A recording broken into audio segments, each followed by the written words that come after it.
Շատ մարդիկ առավոտյան արթնանալուց հետո նկատում են, որ բերանից տհաճ հոտ է գալիս և մտածում են, որ պատճառը պարզապես ատամները չլվանալն է։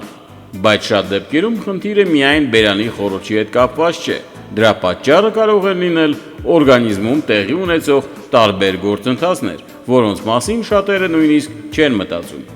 Այս տեսանյութում կիմանանք ինչու է առավոտյան բերանից տհաճ հոտ առաջանում, որոնք են դրա հիմնական պատճառները, ինչ նշանների վրա պետք է ուշադրություն դարձնել և ինչ պարզ քայլերով կարելի է նվազեցնել այդ խնդիրը։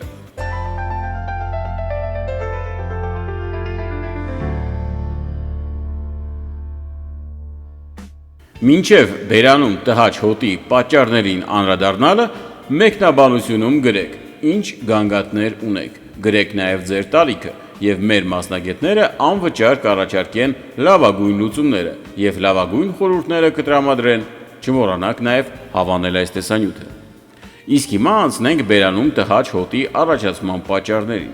Առավոտյան բերանի տհաճ հոտը շատ տարածված երևույթ է։ Գիշերվա ընթացքում մեր օրգանիզմում տեղի է ունենում մի շարք բնական փոփոխություններ, որոնց պատճառով առավոտյան հոտը կարող է ավելի ուժեղ զգացվել։ Քնի ժամանակ թքի արտադրությունը նվազում է, իսկ թուքը շատ կարևոր դեր ունի բերանի խոռոչի մաքրման գործում։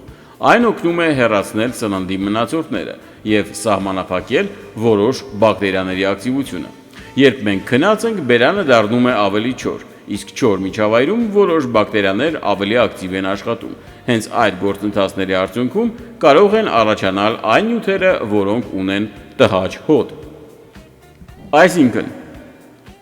նույնիսկ այն մարդիկ, ովքեր երեկոյան լվանում են ատամները, կարող են առավոտյան զգալ բերանի տհաճ հոտ։ Սա միշտ չէ, որ նշանակում է, որ մարդը վատ է հետևում հիգիենային։ Բայց եթե հոտը շատ ուժեղ է կամ պահպանվում է ամբողջ օրվա ընթացքում, արդեն պետք է ուշադրություն դարձնել պատճառներին։ Առաջին և ամենատարածված պատճառներից մեկը լեզվի վրա կուտակված փառը կարող է լինել։ Շատ մարդիկ լվանում են միայն ատամները, բայց մոռանում են լեզվի մասին։ Սակայն լեզվի մակերեսին կարող են կուտակվել բակտերիաներ, սննդի փոքր մասնիկներ և մահացած բջիջներ։ Հենց այդ կուտակումները հաճախ դառնում են տհաճ հոտի պատճառներից մեկը։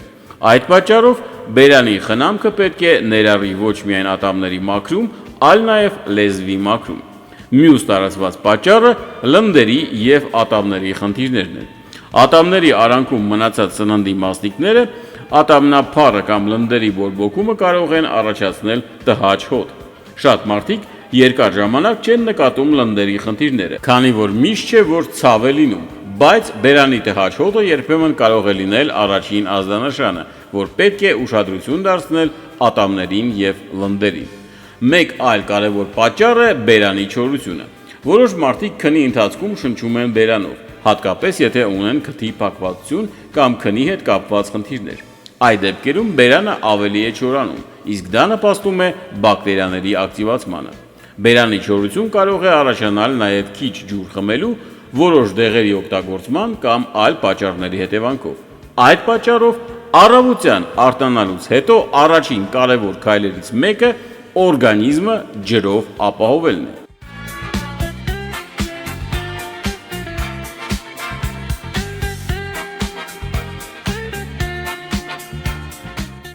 Բայց երբեմն բերանի տհաճ հոտը կարող է կապված լինել նաև քիթ կոկորդի խնդիրների հետ։ Օրինակ, քրոնիկ քթի փակվածությունը, կոկորդում լորձի կուտակումը կամ որոշ վարակներ կարող են ազդել շնչառության հոտի վրա։ Շատ կարևոր է հասկանալ նաև, որ բերանի հոտը միշտ չէ, որ գալիս է ստամոքսից։ Տարածված կարծիք կա, թե ցանկացած վատ հոտի պատճառը ստամոքսն է, բայց իրականում շատ դեպքերում պատճառը հենց բերանի խոռոչն է։ Այնուամենայնիվ, եթե տհաճ հոտը երկար ժամանակ չի անցնում և ուղեկցվում է այլ նշաններով, անհրաժեշտ է ուշադրություն դարձնել ընդհանուր առողջությանը։ Օրինակ, եթե կա մարսողական անհարմարություն, այրոց, հաճախակի չորություն բերանում կամ այլ փոփոխություններ, արժե խորհրդակցել մասնագետների հետ։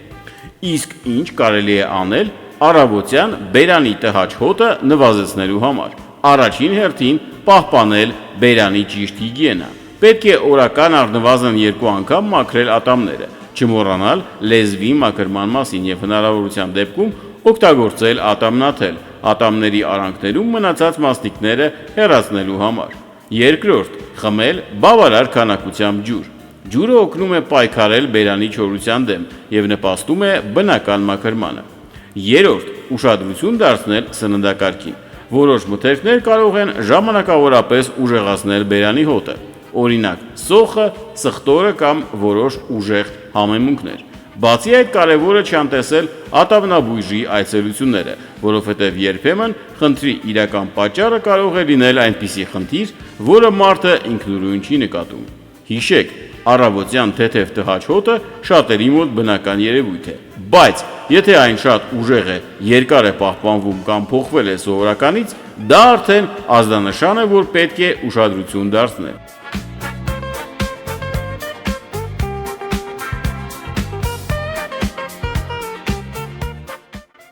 Բաժանորդագրվեք մեր ալիքին և միացրեք զանգակի նշանը, որպեսզի բաց չթողնեք առողջության մասին նոր օգտակար տեսանյութերը։ Հոգ տարեք ձեր առողջությանը, լսեք ձեր օրգանիզմի ազդանշանները և հիշեք, փոքր փոփոխությունները կարող են մեծ ազդեցություն ունենալ ձեր ինքնազգացողության վրա։ Մաղթում ենք ձեզ առողջություն և լավ ինքնազգացողություն։